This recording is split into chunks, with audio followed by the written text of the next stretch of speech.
Siapa yang tahu mengapa jantung kita bisa berdetak? Bu, karena jantung memompa darah ya? Betul banget, Sofi. Nah, sebelumnya sebelum kita mulai pelajaran nih, siapa yang bisa mendengarkan detak jantungnya sendiri?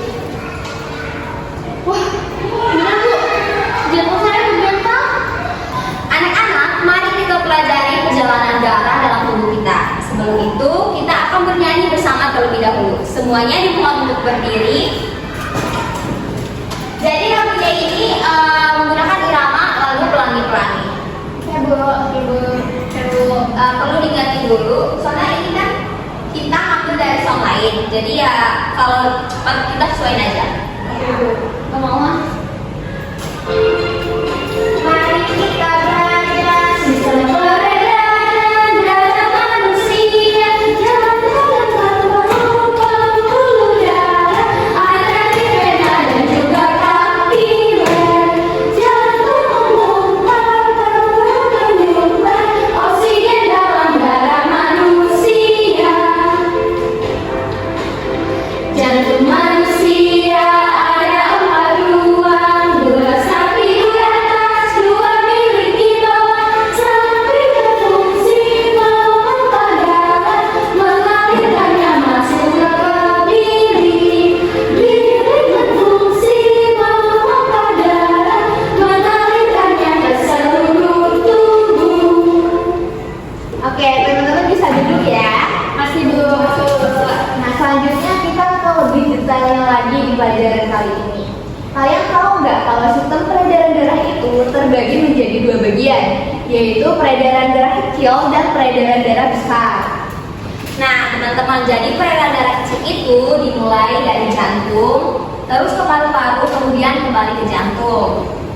Bu, kenapa harus ke paru-paru dulu? Nah, pertanyaan bagus ya Nika.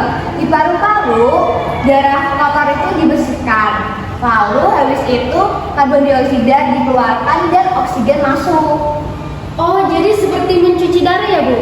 Betul sekali Sofi, setelah bersih, darah akan kembali ke jantung dan kembali memompa darah ke seluruh tubuh. Nah, ini disebut sebagai peredaran darah besar. Oke, sekarang kita mau bermain peran. Sophie, kamu jadi jantung, kamu jadi paru-paru, dan aku jadi organ tubuh. Nah, saya di sini akan berperan sebagai darah yang mengalir dari jantung, paru-paru, kemudian ke seluruh organ tubuh. Nah, teman-teman bekerja seperti lingkaran ya. Oke, coba arah ke tengah.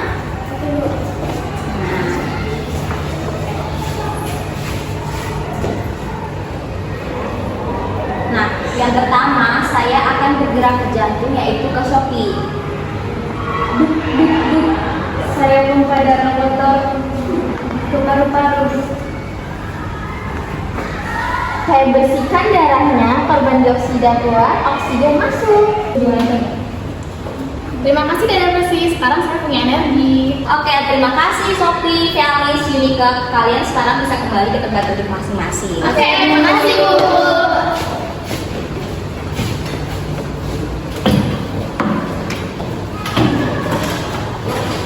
Oke, anak-anak, sekarang kita masuk ke bagian sesi kuis.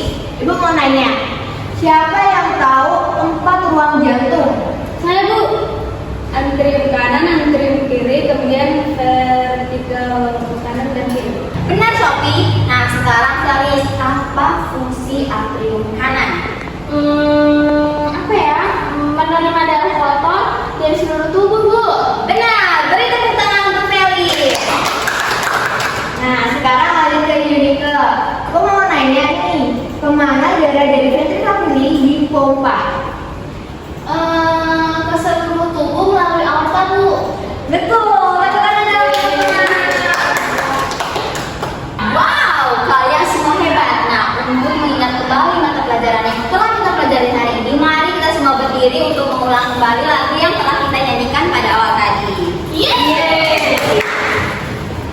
Mulai ya. 1, langsung kawan-kawan yang kedua. 1, 2, 3. Mari kita belajar sistem peredaran darah manusia, jantung dan paru-paru, pembuluh darah, arteri, vena dan juga kapilere. Jantung memompa, paru menyuplai oksigen dalam darah manusia. Jantung manusia ada 4 ruang, 2 samping di atas, 2 titik di bawah. Samping berfungsi memompa darah, mengalirkannya masuk ke diri. Bilik berfungsi memompa darah, mengalirkannya ke seluruh tubuh. Tepuk tangan untuk itu semua. Sekarang karena jadi pembelajaran kita sampai di sini, terima kasih kepada teman-teman sudah mengikuti pembelajarannya. Dan ingat ya teman-teman, jaga kesehatan jantung kalian dengan rajin berolahraga dan makan makanan bergizi. Terima kasih, Bu Rahel dan Bu Fani. Sama-sama. Sampai jumpa di pelajaran berikutnya. Kami dari kelompok 7. Jadi teori belajar utama yang kami gunakan adalah konstruktivisme. Siswa membangun pengetahuan sendiri melalui interaksi. Yang kedua, behaviorisme, reinforcement positif dan pengulangan untuk memperkuat memori. Yang ketiga, pembelajaran sosial, yaitu modeling dan pembelajaran kolaboratif. Kemudian pendekatan psikologi yang diterapkan yaitu yang pertama multiple intelligence, yaitu mengakomodasi berbagai gaya belajar seperti musikal, kinestetik, visual, interpersonal. Kedua, cognitive load theory, yaitu mengelola beban kognitif siswa. Kemudian yang ketiga, experiential learning, yaitu belajar melalui pengalaman langsung. Kemudian kelebihan integrasi diri teori ini, yang pertama yaitu pembelajarannya jadi lebih bermakna dan berkesan. 2, mengakomodasi berbagai tipe pembelajaran. 3, meningkatkan motivasi dan partisipasi aktif. Kemudian yang terakhir, memfasilitasi transfer pengetahuan jangka panjang. Terima kasih, sekian dari kita. Bye.